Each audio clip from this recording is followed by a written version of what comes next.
Opening Hours with MyFin. Good morning. Opening ഹവേഴ്സിൻ്റെ പുതിയൊരു സെഷനിലേക്ക് എല്ലാ പ്രേക്ഷകരെയും സ്വാഗതം ചെയ്യുന്നു. Good morning Suresh sir. Happy morning Nikhil.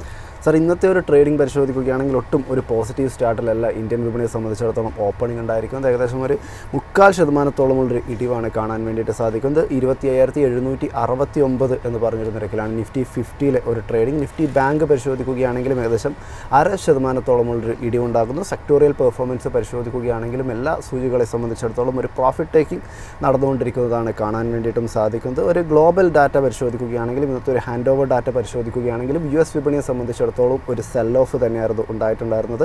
Nasdaq ഒക്കെ പരിശോധിക്കുകയാണെങ്കിൽ 0.5%-ഓളമുള്ള ഇടിവുണ്ടായിട്ടുണ്ടായിരുന്നു. ഡോ ജോൺസ് ഏകദേശം 0.45% ഒരു ഇടിവും രേഖപ്പെടുത്തിയിട്ടുണ്ടായിരുന്നു. ഒരു മിക്സഡ് ആയിട്ടുള്ള ഒരു പെർഫോമൻസ് തന്നെയായിരുന്നു യൂറോപ്യൻ മാർക്കറ്റിൻ്റെ ഭാഗത്തു നിന്നും. ഏഷ്യയിലേക്ക് കടക്കുകയാണെങ്കിലും ഒരു മിക്സഡ് പെർഫോമൻസ്. ജപ്പാനീസ് സൂചികയെ സംബന്ധിച്ചിടത്തോളം 0.5% മുകളിലുള്ള നേട്ടം നിലനിർത്തിയപ്പോൾ കോസ്പി സൂചികയെ സംബന്ധിച്ചിടത്തോളം 0.5% മുകളിലൊരു ഇടിവും ഉണ്ടായിട്ടുണ്ടായിരുന്നു. അങ്ങനെ ഒരു മിക്സഡ് ആയിട്ടുള്ള ഒരു പെർഫോമൻസ് തന്നെയായിരുന്നു. കൂടാതെ പ്രധാനപ്പെട്ടുള്ള ന്യൂസുകളൊക്കെ തന്നെ പരിശോധിക്കുകയാണെങ്കിലും ഇന്ത്യ US-നെ സംബന്ധിച്ചിടത്തോളം ട്രേഡ് ഡീലുകൾ അത്ര മികച്ച രീതിയിലേക്ക് മുൻപോട്ട് പോകുന്നില്ല എന്നുള്ള രീതിയിലുള്ള വാർത്തകൾ വരുന്നു. ഇത് ഇന്ത്യ ഇമ്പോർട്ട് ചെയ്യുന്ന റൈസിന് മുകളിലേക്ക് നിലവിലൊരു താരിഫ് ചുമത്താൻ വേണ്ടിയിട്ടുള്ള രീതിയിലേക്ക് അമേരിക്ക മാറുന്നു. എന്നാൽ ഇന്ത്യ US ട്രേഡ് ഡെലിഗേറ്റുകൾ തമ്മിലുള്ള ഒരു ചർച്ച ഇന്ന് ഡിസംബർ 9 ആരംഭിക്കും. ഇത് ചിലപ്പോൾ ഒരു ഷോർട്ട് ടേം കരാറിലേക്ക് വരെ നയിച്ചേക്കാം എന്ന രീതിയിലുള്ളൊരു വാർത്തകളും പുറത്തു വരുന്നതും പോസിറ്റീവാണ്. എന്നാൽ നിലവിൽ പരിശോധിക്കുകയാണെങ്കിൽ ഏറ്റവും അലാമിംഗ് ആയിട്ടുള്ള ഒരു ഫാക്ടർ നിലനിന്നുകൊണ്ടിരിക്കുന്ന ഇന്ത്യയുടെ ഏവിയേഷൻ രംഗത്താണ്. ഇൻഡിഗോ എന്ന് പറയുന്ന ഇന്ത്യയുടെ ഏറ്റവും വലിയ ഏവിയേഷൻ കമ്പനിയെ സംബന്ധിച്ചിടത്തോളം തുടരെയുള്ള കമ്പനിയുടെ ഫ്ലൈറ്റുകൾ മുടങ്ങുന്നു എന്നുള്ള രീതിയിലുള്ള പ്രശ്നങ്ങളൊക്കെ തന്നെ ഇപ്പോൾ വലിയ രീതിയിൽ വ്യാപകമായിട്ട് ചർച്ച ചെയ്യപ്പെടുന്നുണ്ട്. നമുക്ക് ആദ്യം തന്നെ ഒരു ഹാൻഡ് ഓവർ ഡീറ്റെയിൽസ് പരിശോധിച്ച് തുടങ്ങുകയാണെങ്കിൽ എന്താണ് സാറിന് ടേക്ക്? നിഖിൽ, ഇന്നലത്തെ ദിവസം വളരെ ബ്രൂട്ടലായിട്ടുള്ള ഒരു ഡേ ആണ് ഇന്ത്യൻ മാർക്കറ്റ് എന്നുള്ള കാര്യത്തിൽ യാതൊരു സംശയമില്ല. അത് മാത്രമല്ല, നമ്മളിപ്പോൾ മാർക്കറ്റ് തുടങ്ങിയതിന് ശേഷം എനിക്ക് തോന്നുന്നു 140 പോയിന്റിൽ പരം എനിക്ക് തോന്നുന്നു നെഗറ്റീവാണ് നിഫ്റ്റി എന്നാണ് ഞാൻ മനസ്സിലാക്കുന്നത്, അല്ലേ?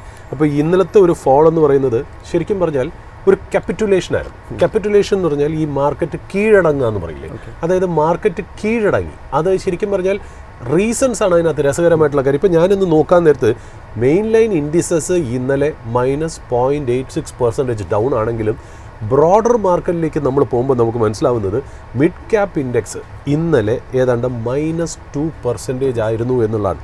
അതുമാത്രമല്ല, small cap index was down by -2.6%. അതായത് നമ്മളൊരു ബ്രോഡർ ലെവലിൽ മാർക്കറ്റ് ഒരു ക്യാപിറ്റുലേഷൻ തന്നെ ആയിരുന്നു എന്നുള്ളത്. അതായത് നല്ല ഗംഭീരമായിട്ടുള്ള ബ്രൂട്ടലായിട്ടുള്ള ഒരു സെല്ലിംഗ് ആയിരുന്നു ഇന്ത്യൻ മാർക്കറ്റിൽ.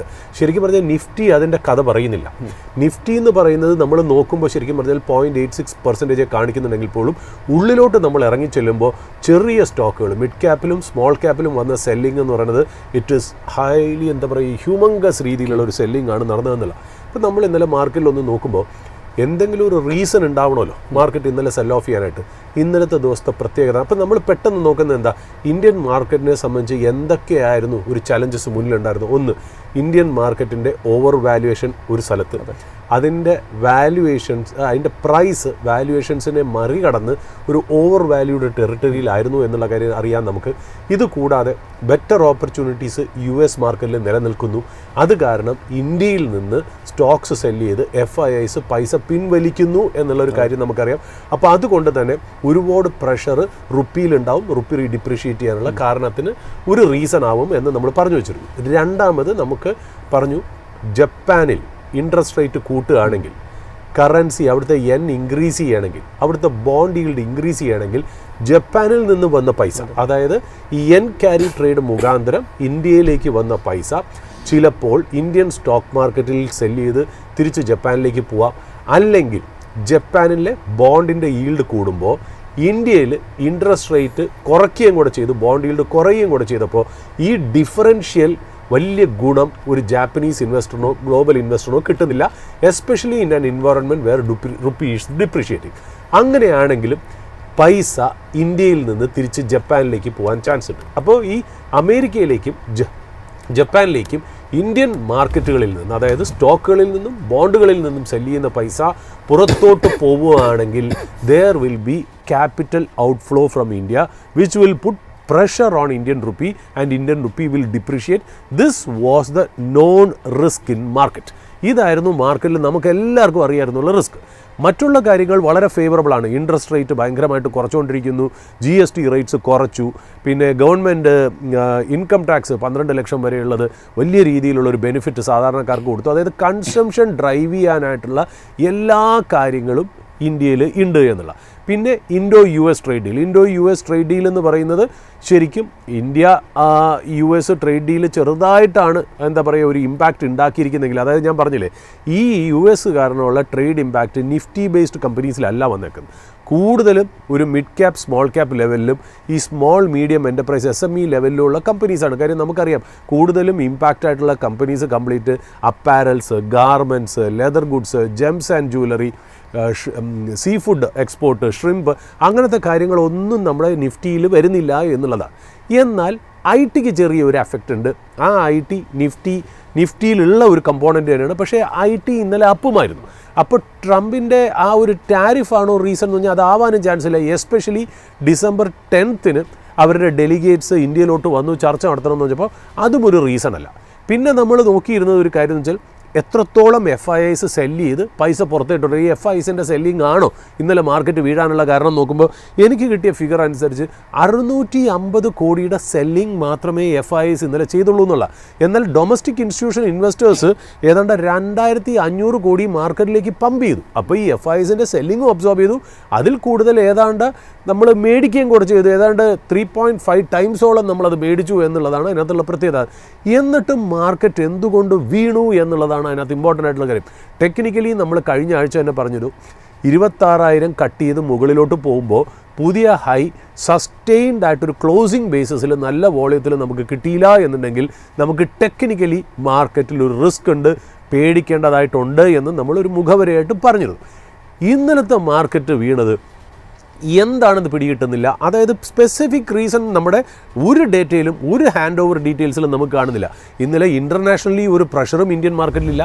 രണ്ടാമത് FIIസിൻ്റെ സെല്ലിംഗ് പ്രഷറും മാർക്കറ്റിലില്ല. അങ്ങനെ ഒരു നെഗറ്റീവ് ന്യൂസും മാർക്കറ്റിലില്ലാതെ ഇന്നലെ വീണു എന്ന് പറയുന്നത് വളരെ പ്രത്യേകമായിട്ടുള്ളൊരു കാര്യം തന്നെയാണ്. അപ്പോൾ ഈ ക്യാപിറ്റുലേഷൻ എന്ന് പറയുന്നത് അതായത് ഒഴുക്കായിരുന്നു ഇന്നലെ പൈസ. അതായത് മിഡ് ക്യാപ് സെഗ്മെൻറ്റിൽ നിന്നും സ്മോൾ ക്യാപ്പിൽ നിന്നും വലിയ രീതിയിലാണ് പോയെന്നുള്ളത്. ഞാൻ നോക്കിയിട്ട് മാർക്കറ്റിൽ ഒരു കാര്യം മാത്രമേ ഞാൻ കാണുന്നുള്ളൂ.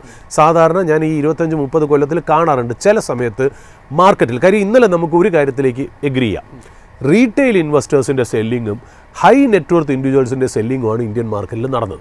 കാര്യം FII ഫിഗർ അത് സെല്ലിംഗ് കാണിക്കുന്നില്ല. മ്യൂച്വൽ ഫണ്ട്സ് അല്ലെങ്കിൽ ഡൊമസ്റ്റിക് ഇൻസ്റ്റിറ്റ്യൂഷണൽ ബൈയിങ് ആണ്. എന്നാൽ റീറ്റെയിൽ പോർഷനിലായിരിക്കണം ഈ സെല്ലിംഗ് കംപ്ലീറ്റ് നടന്നത്. അത് നമ്മളെപ്പോലത്തെ സാധാരണ ഇൻവെസ്റ്റേഴ്സും നമ്മുടെ ഇടയിൽ തന്നെയുള്ള ഹൈ വാല്യൂ ഇൻവെസ്റ്റേഴ്സും തന്നെ ആയിരിക്കാം മാർക്കറ്റിൽ സെല്ല് ചെയ്തതെന്നുള്ളൊരു ഇൻഫർമേഷനാണ് കിട്ടുന്നത്. അതിൽ നിന്ന് നമുക്ക് മനസ്സിലാവുന്ന ഒരു കാര്യം എന്താണെന്ന് വെച്ചാൽ സാധാരണക്കാരൻ്റെ ക്ഷമയ്ക്കിടെ അതിര് കടന്നു എന്നുള്ള. അതായത് ഇന്നലെ മാർക്കറ്റ് വീണതിൻ്റെ മെയിൻ കാരണം എന്ന് പറഞ്ഞാൽ lakh of trust in the market, lakh of confidence in the market.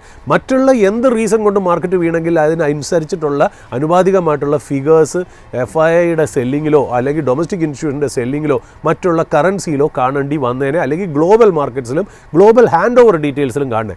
ഇതൊന്നും കണ്ടിട്ടില്ല. അതിൻ്റെ അർത്ഥം it was A pure selling of retail investors and large HNI high net worth individual investors എന്നുള്ള. അപ്പോൾ അതിൽ നിന്ന് കാണിക്കുന്നത് എന്തോ ക്ഷമ നശിച്ച പോലെയാണ് കാണിക്കുന്നത്. അതായത് ഞങ്ങൾക്ക് ഈ സിസ്റ്റത്തിന് വിശ്വാസമില്ല ഞങ്ങളെ സംബന്ധിച്ച്, അല്ലെങ്കിൽ ഈ പറയുന്ന പോലെ ഞങ്ങളിപ്പോൾ ഹോൾഡ് ചെയ്യണ ഷെയർ വിറ്റിട്ട് ഞങ്ങളത് ട്രാൻസ്ഫർ ചെയ്യാൻ പോണു, പോർട്ട്ഫോളിയോ റീജ് കാണോ, ഒരു പിടിയും കിട്ടുന്നില്ല. എങ്കിലും നല്ല രീതിയിൽ lack of trust, lack of confidence in the market, in the government ഇന്നാളാണ് ഇന്ന് മാർക്കറ്റ് നല്ല റിഫ്ലക്റ്റ് ചെയ്തതെന്നുള്ള കാര്യത്തിൽ യാതൊരു സംശയവുമില്ല. പിന്നെ നമ്മൾ ചെറിയ ഹാൻഡ് ഓവർ ഡീറ്റെയിൽസിൽ വരികയാണെങ്കിൽ നേരത്തെ നിഖിൽ പറഞ്ഞത് വളരെ ശരിയാണ്. അതായത് US സംബന്ധിച്ച്, അതായത് ഇന്നലെ ട്രംപിൻ്റെ കുറച്ച് ഒഫീഷ്യൽസും ഇരിക്കുന്നതിൻ്റെ ഇടയിൽ ഒരു എന്താ പറയുക ഇൻ്റർവ്യൂവിനെ ബേസ് ചെയ്തിട്ടുള്ളൊരു ഡിസ്കഷൻ. അപ്പോൾ ഇൻ്റർവ്യൂ ചെയ്യുന്ന ഒരു ലേഡി ആയിട്ടുള്ളൊരു ഡിസ്കഷനിൽ പറയുകയുണ്ടായി, അതായത് US farmers is not at all happy in the way in which certain countries are dumping rice into US എന്നുള്ള രീതിയിൽ അതിലെടുത്ത് പറഞ്ഞു. അപ്പോൾ ഏതൊക്കെ കൺട്രീസ് ആണ് എന്ന് ട്രംപ് അങ്ങോട്ട് ചോദിക്കുന്നു ഇൻ്റർവ്യൂവിനോട്. അപ്പോൾ ഇൻ്റർവ്യൂവർ പറയുന്നുണ്ട് ഇന്ത്യ, തായ്ലൻഡ്, പോർട്ടറിക്കോ, ചൈന എന്നുള്ള രീതിയിലേക്ക് പറഞ്ഞിട്ടുണ്ട്. അവിടുന്ന് ട്രംപിൻ്റെ സംസാരം മറ്റുള്ള രാജ്യങ്ങളെ തായ്ലൻഡിനെയും പോർട്ടോറിക്കോനെയും ചൈനയും മാറ്റിവെച്ച് ഇന്ത്യ മാത്രം സിംഗിൾ ഔട്ട് ചെയ്തിട്ട് ഒന്ന് സംസാരിക്കുകയുണ്ടായി.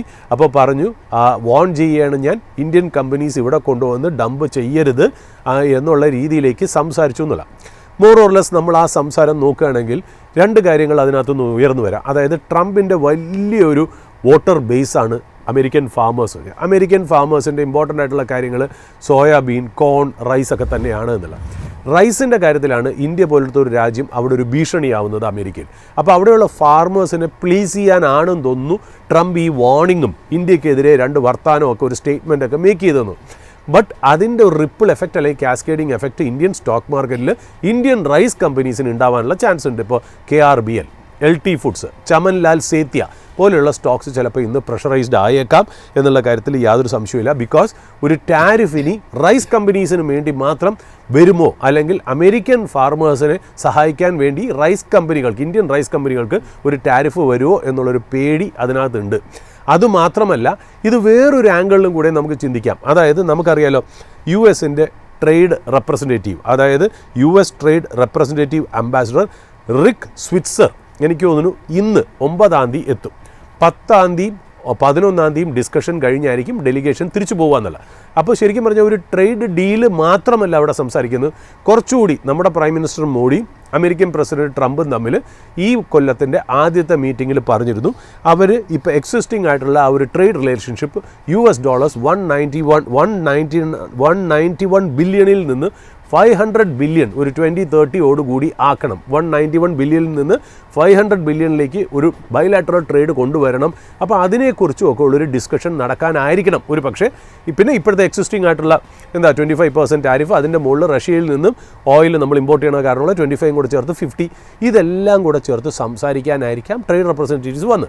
അപ്പോൾ ഈ ട്രംപിൻ്റെ പൊതുവെയുള്ളൊരു സ്വഭാവം വെച്ചിട്ട് നമ്മൾ പറഞ്ഞല്ലോ strategic decision making, game theory, അദ്ദേഹം സൈക്കോളജിക്കലായിട്ട് മൂവ് നടത്താൻ വേണ്ടി ഈ ടോക്സിനെ പ്രഷറൈസ് ചെയ്യാൻ വേണ്ടിയിട്ടാണോ ഈ റൈസിൻ്റെ കാര്യം മനഃപൂർവ്വം ഈ ഇൻ്റർവ്യൂറിനെ കൊണ്ട് എടുത്തിട്ടൊരു സ്റ്റേജ് മാനേജ് ചെയ്തതാണോ എന്ന് നമുക്കറിയില്ല എന്നുള്ളതാണ്. അപ്പോൾ ഈ വക കാര്യങ്ങളൊക്കെ ഒരു വശത്തോടെ നടക്കുന്നു. ഏതായാലും നാളത്തോടു കൂടി എനിക്ക് തോന്നുന്നു ട്രേഡ് ഡീൽസിൻ്റെ കാര്യങ്ങൾ സംസാരിച്ച് തുടങ്ങും. ഹോപ്പ്ഫുള്ളി അത് ദാറ്റ് വിൽ ഗെറ്റ് റിസോൾവ് എന്നുള്ളതാണ്. ഈ ന്യൂസ് ഉണ്ടായിട്ട് പോലും ഇന്നലെ മാർക്കറ്റ് ഇത്രയും വീണയിലാണ്. നമുക്കതിനകത്ത് lack of confidence with the markets അല്ലെങ്കിൽ lack of trust in the market എന്നുള്ള, അത് മാത്രമല്ല ഗവൺമെൻറ്റിനോടുള്ളൊരു ഡിസാറ്റിസ്ഫാക്ഷൻ തന്നെയാണ് ഇന്നലത്തെ ഒരു സെല്ലിംഗ് കണ്ടതെന്നുള്ള കാര്യത്തിൽ സംശയമില്ല. നമ്മൾ ഹാൻഡ് ഓവർ ഡീറ്റെയിൽസ് നോക്കുകയാണെങ്കിൽ S&P 500 -0.35% ഡൗൺ ആയിരുന്നു, നാസ്ഡാക്ക് -0.14% ഡൗൺ ആയിരുന്നു, ഡൗ ജോൺസ് 0.45% ഡൗൺ ആയിരുന്നു എന്നുള്ള.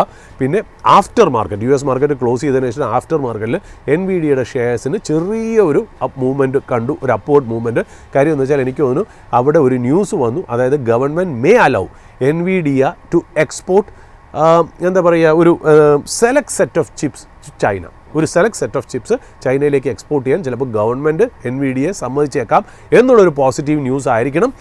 എനിക്ക് തോന്നുന്നു NVIDIA ആഫ്റ്റർ മാർക്കറ്റ് ഒന്ന് പമ്പപ്പ് ചെയ്ത് മുന്നിൽ നിർത്തിയെന്നുള്ളത്. നമ്മൾ ബ്രെൻഡിൻ്റെ ആ ക്രൂഡിൻ്റെ ഡീറ്റെയിൽസ്, ഹാൻഡ് ഓവർ ഡീറ്റെയിൽസ് നോക്കുമ്പോൾ ക്രൂഡ് വലിയ എന്താ പറയുക മൂവ്മെൻ്റ് ഒന്നുമില്ല. എനിക്ക് തോന്നുന്നു അറൗണ്ട് $63 പെർ ബാരലിൽ തന്നെ നിൽക്കുന്നു. എനിക്ക് തോന്നുന്നു crude is expecting a peace talk between Russia and Ukraine. അതിലൊരു സാറ്റിസ്ഫാക്ഷൻ ക്രൂഡ് മാർക്കറ്റ് കാണുന്നു എന്നുള്ളതാണ്. ട്രഷറി മാർക്കറ്റും ഞാൻ നോക്കാൻ നേരത്ത് ട്രഷറി മാർക്കറ്റ് ഏതാണ്ട് 10-year ബോണ്ട് ഈൽഡ് നോക്കുകയാണെങ്കിൽ 4.17%, ചെറുതായിട്ട് മൈനസ് ഡൗൺ ബൈ 0.04% എന്നുള്ള. എനിക്ക് തോന്നുന്നു അതും ഈ പറഞ്ഞ പോലെ ഫ്രൈഡേ വരാനിരിക്കുന്ന US ഫെഡിൻ്റെ FOMC മീറ്റിങ്ങിലെ റേറ്റ് കട്ടിനെ ആശ്രയിച്ചിരിക്കും ഇനി ബോണ്ട് മാർക്കറ്റ്. അതുവരെ നമുക്ക് വേറൊരു ഗ്ലോബൽ ഹാൻഡ് ഓവേഴ്സ് ഒന്നും ഇന്ത്യൻ മാർക്കറ്റിന് ചലഞ്ച് ചെയ്യാനായിട്ട് കാണുന്നില്ല. പിന്നെ അമേരിക്കയിൽ നമ്മൾ നോക്കുക നേരത്തെ ഒരു ഇമ്പോർട്ടൻ്റ് ആയിട്ടുള്ള ഒരു ന്യൂസ് എന്ന് പറയുന്നത് ആപ്പിളിൻ്റെ ടോപ്പ് എക്സിക്യൂട്ടീവ്സിൻ്റെ, അതായത് ഒരു ലീഡർഷിപ്പ് ക്രൈസിസ്, അതായത് ടോപ്പ് ലെവൽ എക്സിക്യൂട്ടീവ്സിൻ്റെ ഒരു എക്സോഡസ് അമേരിക്കൻ കമ്പനിയായ ആപ്പിളിൽ കാണുന്നു എന്ന്. അതായത് 4 ടോപ്പ് എക്സിക്യൂട്ടീവ്സ് ആപ്പിളിൻ്റെ directly reporting to Tim cook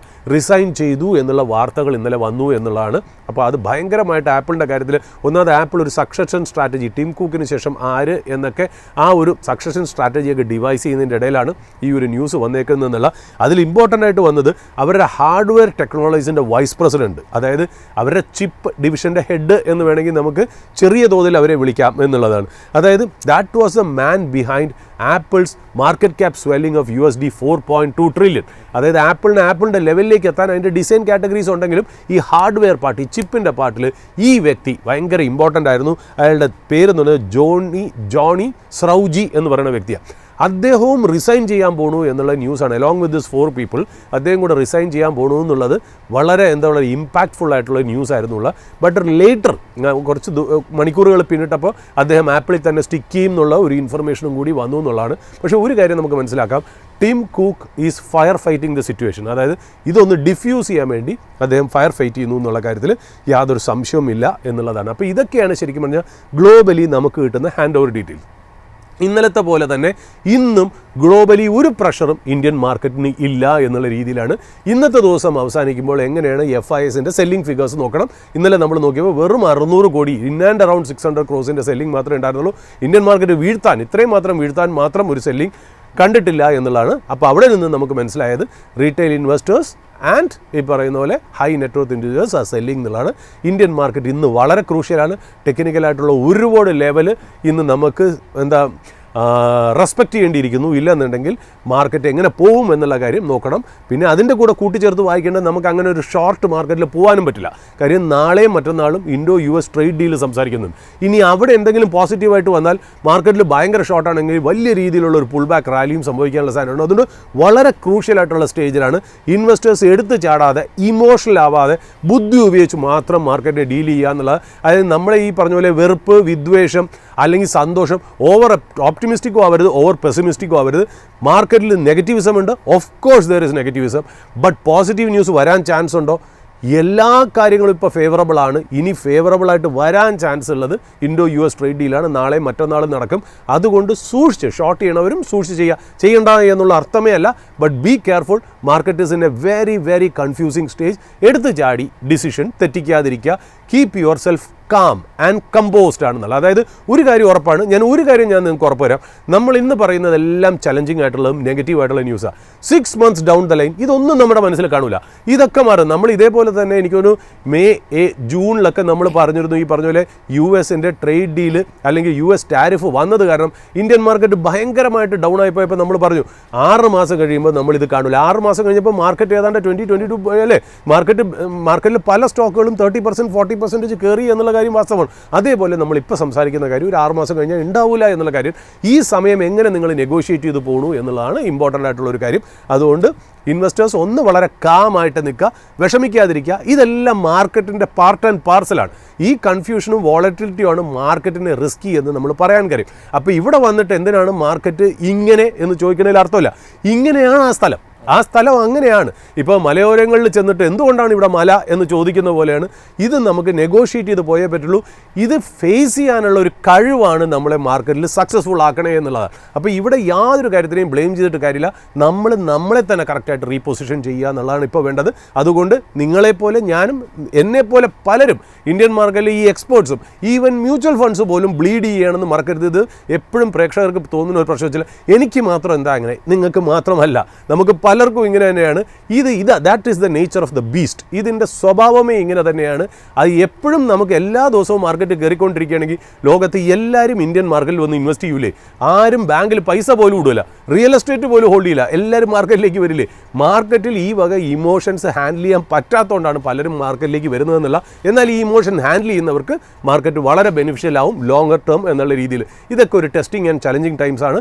this to shall pass എന്നുള്ള കാര്യത്തിൽ യാതൊരു സംശയമില്ല. പിന്നെ ഞാൻ ഇമ്പോർട്ടൻ്റ് ആയിട്ട് ഇന്ന് പറയേണ്ട കാര്യം, ഇത് നമുക്ക് സ്പോട്ട്ലൈറ്റ് ഒരു ബിസിനസ് ആയിട്ട് തന്നെ നമുക്കിന്ന് പറയാം എന്നുള്ള കാര്യം ഞാനത് ഒറ്റ അടിക്ക് പറയുന്ന കാര്യം. ഒരുപാട് പ്രേക്ഷകർ എന്നെ വിളിച്ചിരുന്നു, എനിക്ക് മെസ്സേജ് അയച്ചിരുന്നു ഇതൊന്ന് പറയണം എന്ന്. വേറെ ഒന്നുമല്ല, ഇന്റർഗ്ലോബ് ഏവിയേഷൻ അല്ലെങ്കിൽ ഇൻഡിഗോൻ്റെ ഒരു ഇഷ്യൂ എന്ന് പറയുന്നത്. നമുക്കറിയാലോ Indian aviation industry is booming അല്ലേ, travel is booming especially after covid എന്നുള്ള. എന്നാൽ ഇന്ത്യയിൽ 4 മെയിൻ പ്ലെയേഴ്സേ ഉള്ളൂ. ഒന്നെന്ന് പറയുന്നത് ടാറ്റ ഗ്രൂപ്പിൻ്റെ അറിയാലോ, എയർ ഇന്ത്യ എക്സ്പ്രസ്, വിസ്താര എന്നിങ്ങനെയൊക്കെ ചേർന്ന് വരുന്നത് ടാറ്റ ഗ്രൂപ്പ് ഒരു സൈഡിൽ, രണ്ടാമത് ഇന്റർഗ്ലോബ് ഏവിയേഷൻ അഥവാ ഇൻഡിഗോ, മൂന്നാമത് സ്പൈസ് ജെറ്റ്, നാലാമത് അക്കാസ എയർലൈൻ. ഈ 4 പേരാണ് ശരിക്കും പറഞ്ഞാൽ ഇന്ത്യൻ സ്കൈസ് കംപ്ലീറ്റ് റൂൾ ചെയ്യണേ എന്നുള്ള. അതിൽ ഇൻഡിഗോൻ്റെ പ്രത്യേകത എന്താ? The largest market share company.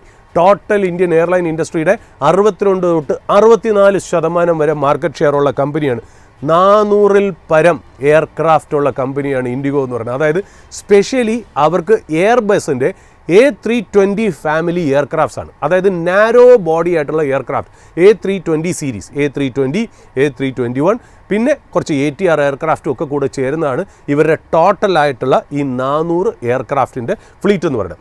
ഇവർക്ക് ഏതാണ്ട് ഡെയിലി ഫ്ലൈറ്റ് എന്ന് പറഞ്ഞാൽ 2300 മുതൽ 2700 ഫ്ലൈറ്റ് വരെ. ഞാനൊരു റേഞ്ച് പറയുന്നത് വെച്ചാൽ ചില ദിവസം കൂടുതലാണ്, ചില ദിവസം കുറവാണെന്നാണ്. അതായത് 2300 to 2700 ഫ്ലൈറ്റ്സ് പെർ ഡേ. ഒന്ന് ആലോചിച്ച് നോക്കൂ, 145 കോടി ജനങ്ങളുടെ ഇടയിൽ ഇത്രയും ഫ്ലൈറ്റ്സ് ഓപ്പറേറ്റ് ചെയ്യുന്ന ഒരു കമ്പനിയാണ്. ഏതാണ്ട് 130 ഡെസ്റ്റിനേഷൻസ് ആണ് ടോട്ടലി. അതിലൊന്ന് ആലോചിച്ച് നോക്കൂ, 90 to 100 ഡൊമസ്റ്റിക്കും ഏതാണ്ട് 40 ഇൻ്റർനാഷണൽ ഡെസ്റ്റിനേഷനും കൂടെ ചേർത്ത് 130 ഡെസ്റ്റിനേഷൻസിലേക്ക് ഓപ്പറേറ്റ് ചെയ്യുന്ന ഒരു എയർലൈനാണ് ഇൻഡിഗോ. It's A massive. അതായത് പല സോഴ്സസിൽ നിന്ന് നമ്മൾ മനസ്സിലാക്കുന്നത്, ഇത് എക്സാക്ട് ഫിഗർ അല്ല ഞാൻ ഈ പറയാൻ പോകുന്നത്, ഏതാണ്ട് ഞാൻ മനസ്സിലാക്കുന്നത് 41,000 എംപ്ലോയീസ് ഈ കമ്പനിക്ക് വേണ്ടി വർക്ക് ചെയ്യണു എന്നുള്ളതാണ്. അതിൽ 5000 തൊട്ട് 5500 പൈലറ്റുകളും ഏതാണ്ട് 9300, 9500 ക്യാബിൻ ക്രൂസും, പിന്നെയുള്ളത് supporting staff, administrative staff, cargo ഓപ്പറേഷൻസിലുള്ളവർ, ഗ്രൗണ്ട് സ്റ്റാഫ് എല്ലാവരും കൂടെ ചേർന്ന് കമ്പനിക്ക് 41,000 എംപ്ലോയീസ് ഉണ്ടെന്ന് പറയപ്പെടുന്നു പല സോഴ്സസ് എന്നുള്ള. ഈ കമ്പനിയുടെ ടെക്നിക്കൽ റിലയബിലിറ്റി നോക്കാം. 99.9% ടെക്നിക്കൽ റിലയബിലിറ്റി ഉള്ള ഒരു കമ്പനിയാണെന്നല്ല. ഓൺ ടൈം പെർഫോമൻസ്, ഈ ഓൺ ടൈം പെർഫോമൻസ് പറഞ്ഞാൽ നമ്മളൊരു എയർപോർട്ടിൽ നിൽക്കുമ്പോൾ ഒരു ഫ്ലൈറ്റ് വരുന്നു, അത് അവിടെ നിന്ന് നമ്മൾ ആളെ ഇറക്കി അതിലെ എല്ലാ ക്ലീനിങ്ങും കഴിഞ്ഞ് റീഫ്യൂൽ ചെയ്ത് ബാക്കി എല്ലാ ഫോർമാലിറ്റീസും തീർത്ത് നമ്മുടെ കാർഗോസ്, അതായത് നമ്മുടെ ബാഗേജസ് അപ്ലോഡ് ചെയ്യണു, നമ്മുടെ പാസഞ്ചേഴ്സിനെ ഓൺ ബോർഡ് ചെയ്യണു, ബോർഡ് ചെയ്ത് ഇത് തിരിച്ചു പോകുന്നതിനാണ് നമ്മൾ ഈ ഓൺ ടൈം പെർഫോമൻസ് എന്ന് പറയുന്നത്. അത് വളരെ ഇമ്പോർട്ടൻ്റ് ആണ്. അതായത് എത്രത്തോളം ഫാസ്റ്റായിട്ട് അത് ചെയ്തു പോകുന്നു അത്രത്തോളം ഫ്ലൈറ്റ്സിന് കോസ്റ്റ് കുറയും, എയർലൈന് കോസ്റ്റ് കുറയും എന്നുള്ള OTP, ഓൺ ടൈം പെർഫോമൻസ് എന്നുള്ള രീതിയിലാണ് പറയുന്നത്. 6 മെട്രോ സിറ്റീസും കൂടെ വെച്ച് നോക്കുമ്പോൾ ഇൻഡിഗോൻ്റെ ഓൺ ടൈം പെർഫോമൻസ് ഫിഗർ എന്ന് പറഞ്ഞാൽ 89.8 എന്നാണ്.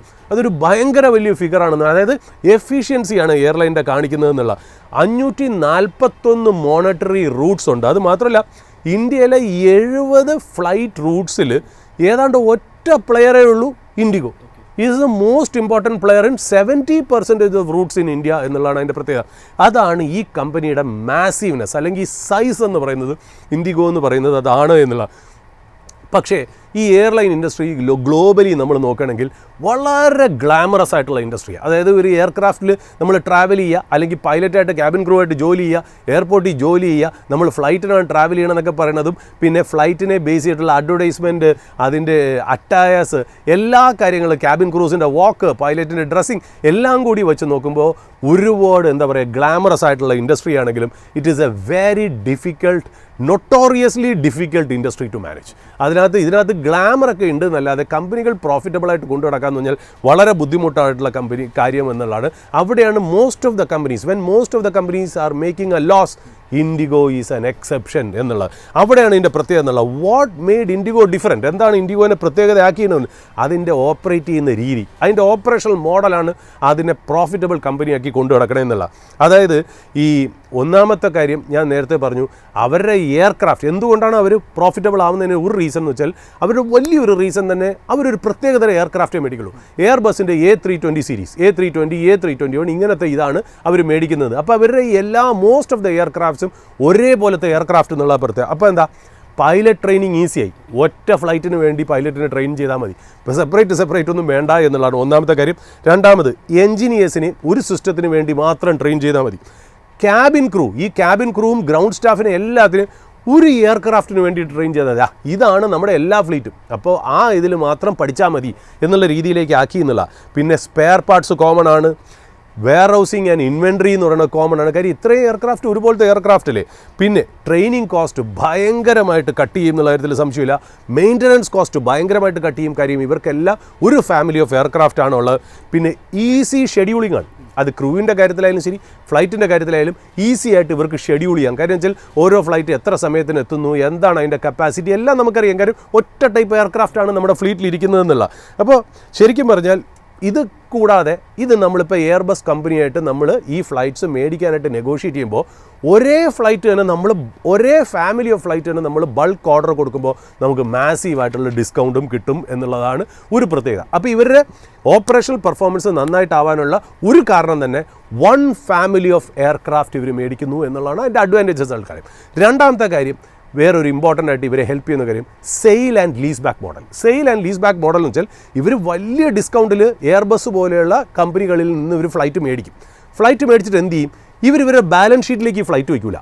പകരം ഈ ഫ്ലൈറ്റിനെ ശരിക്കും പറഞ്ഞാൽ ഇവർ ഈ എയർലൈൻ ലീസിങ് കമ്പനീസ് ഉണ്ട്. എയർലൈൻ ലീസിങ് കമ്പനീസിന് ഇവർ വിൽക്കും, ചെറിയൊരു പ്രോഫിറ്റിൽ വിൽക്കും. അതായത് ഇവർ ബൾക്കായിട്ട്, അതായത് ഒരു എയർലൈൻ ലീസിങ് കമ്പനി നേരിട്ട് പോയിട്ട് ഒരു എയർക്രാഫ്റ്റ് മാനുഫാക്ചറായ എയർബസിൻ്റെ നിന്ന് മേടിക്കാൻ ഇത്രയും ഡിസ്കൗണ്ട് കിട്ടില്ല. കാര്യം ഒരു എയർക്രാഫ്റ്റ് ലീസിങ് കമ്പനിക്ക് ഇത്രയും നമ്പർ ഓഫ് എയർക്രാഫ്റ്റ്സ് മേടിക്കേണ്ട കാര്യമില്ല. പക്ഷേ ഇൻഡിഗോ പോലെയുള്ള ഒരു വലിയൊരു ലാർജ് എയർലൈനിന് ബൾക്കായിട്ട് എയർക്രാഫ്റ്റ് കമ്പനികളിൽ നിന്ന് എയർബസിൻ്റെ നിന്നൊക്കെ മേടിക്കാൻ നേരത്ത് വലിയ ഡിസ്കൗണ്ടിൽ കിട്ടും.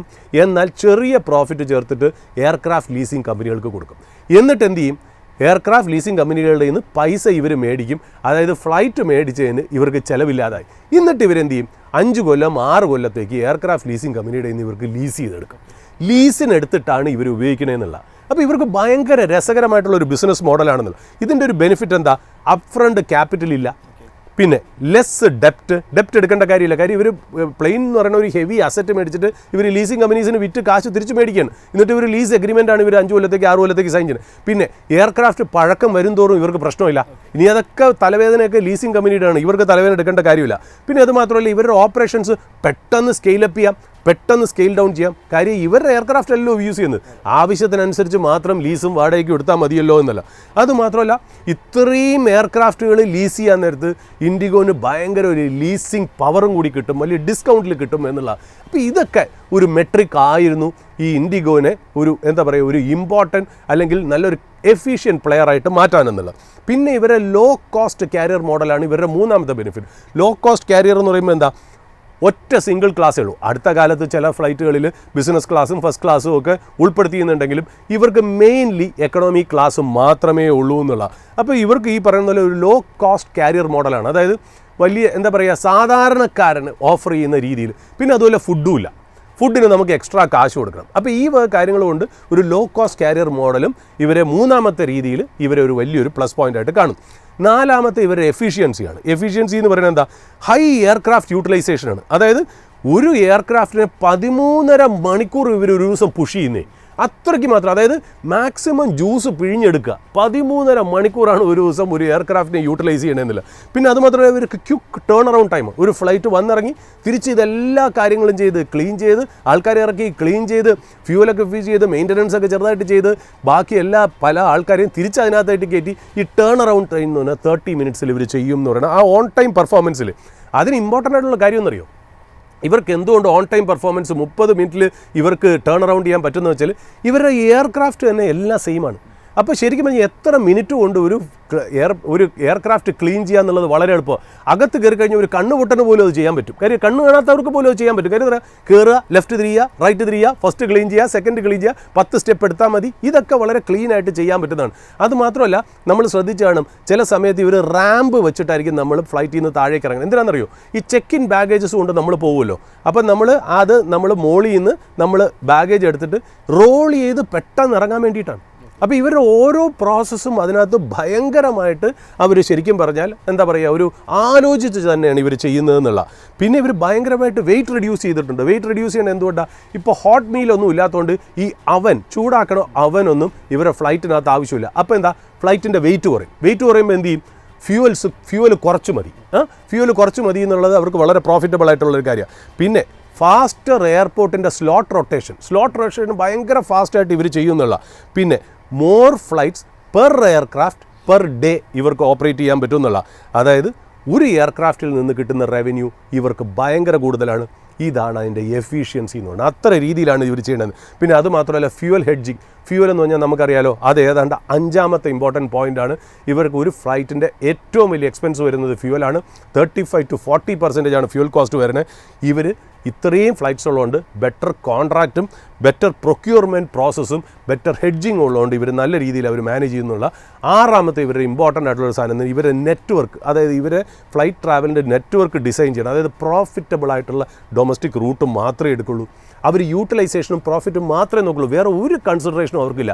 ലാഭമുണ്ടെങ്കിൽ ഞങ്ങൾ ഓപ്പറേറ്റ് ചെയ്യും എന്നുള്ള രീതിയിലാണ് ഇവർ ഓപ്പറേറ്റ് ചെയ്യുന്നത്. പിന്നെ 7ാമത്തെ ഇവർ ഇമ്പോർട്ടൻ്റ് ആയിട്ടുള്ള കാര്യം, ഞാൻ കാണുന്ന ഏറ്റവും ഇമ്പോർട്ടൻ്റ് ആയിട്ടുള്ള, ഈ എയർലൈനിന് ഒരു ഈഗോ ഇല്ല ഇൻഡിഗോയ്ക്ക്. കാര്യം എന്താ? ഏറ്റവും വലിയ എയർക്രാഫ്റ്റ് എൻ്റെ കയ്യിൽ വേണമെന്നോ, അല്ലെങ്കിൽ ജംബോ ജെറ്റ് വേണമെന്നോ, അല്ലെങ്കിൽ ഗ്ലാമറസ് ആയിട്ടുള്ള പ്ലെയിൻ വേണമെന്നോ ഒന്നും ആഗ്രഹമില്ല. പ്രോഫിറ്റ് ഉണ്ടെങ്കിൽ മാത്രമേ ഞങ്ങളുള്ളൂ, ഇല്ലെങ്കിൽ വേണ്ട എന്നുള്ളതാണ്. ഒരു ഷോ ഓഫും ഇവർക്കില്ല. ഇവർ പൈസ മാത്രമേ ആലോചിക്കുന്നുള്ളൂ എന്നുള്ളതാണ് ഇവരുടെ പ്രത്യേകത എന്ന് പറയുന്നത്.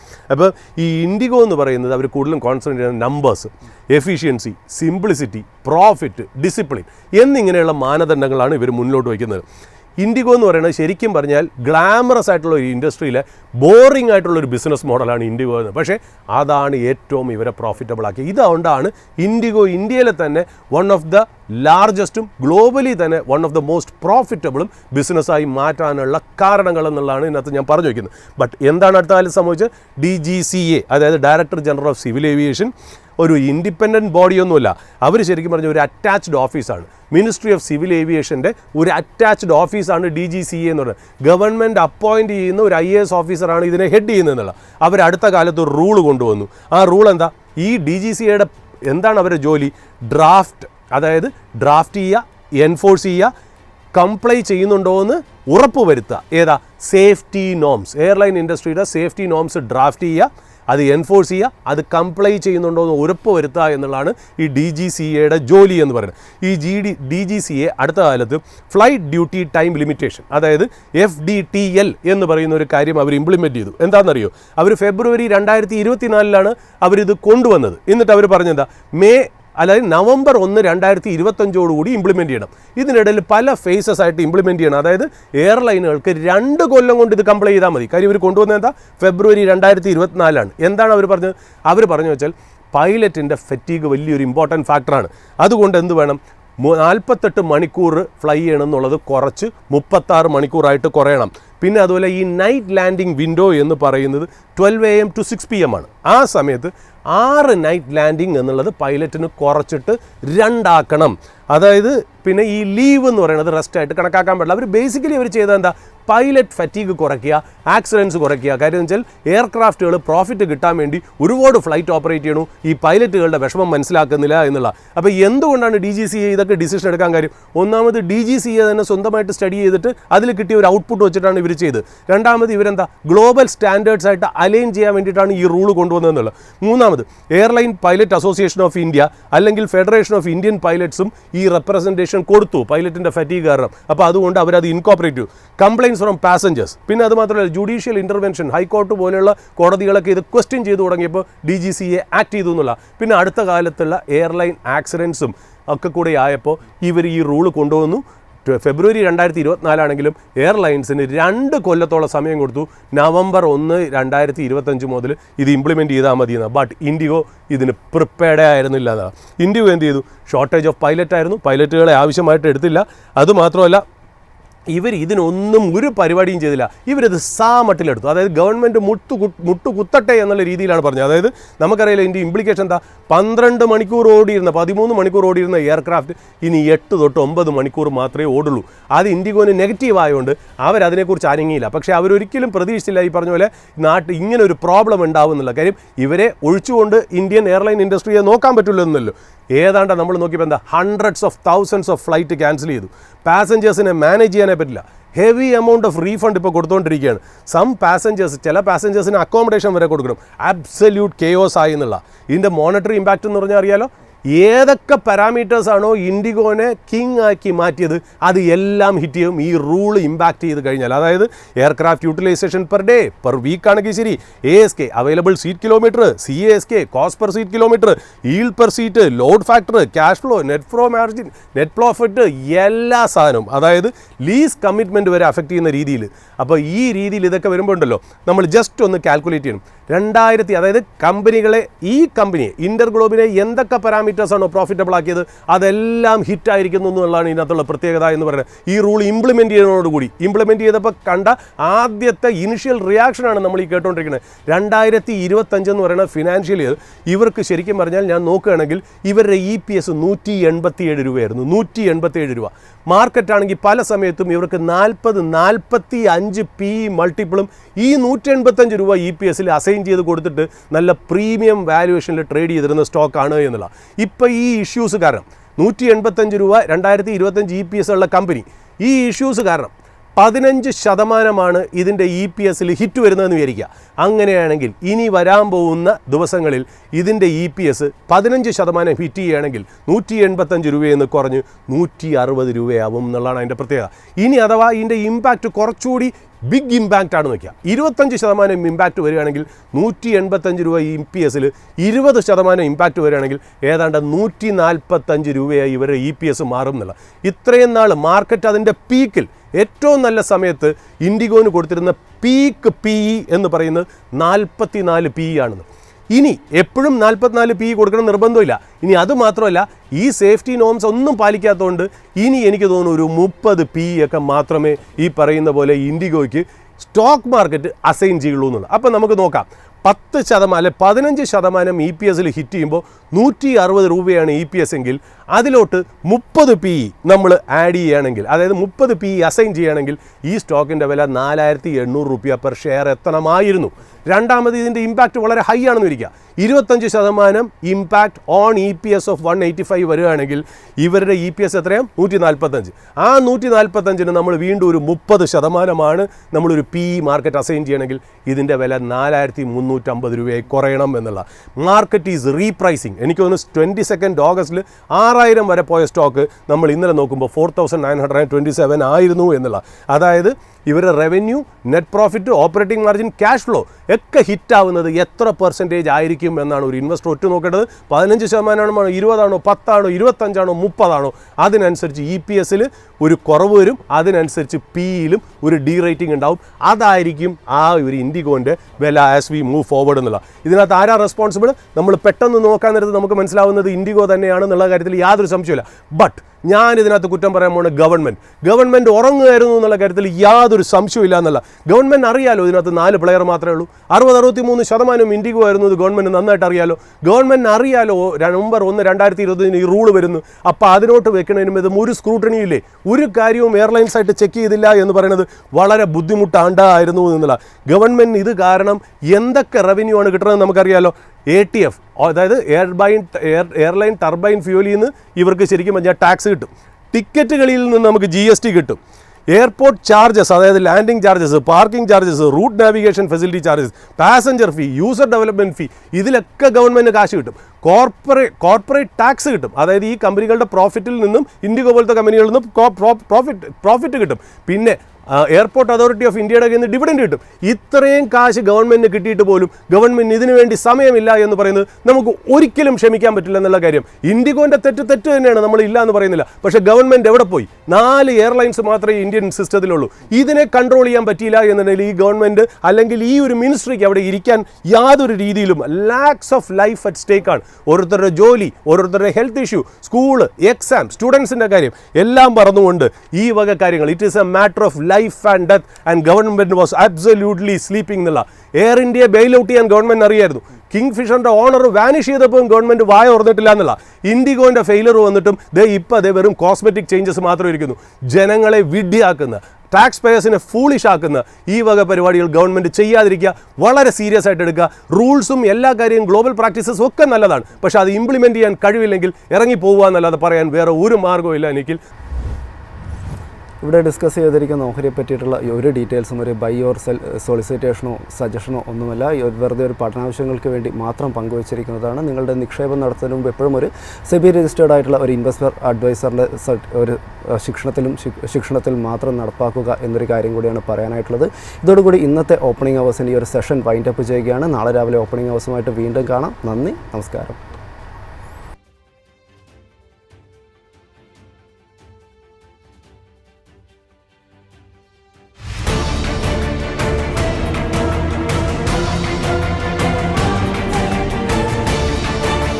Opening hours with MyFin.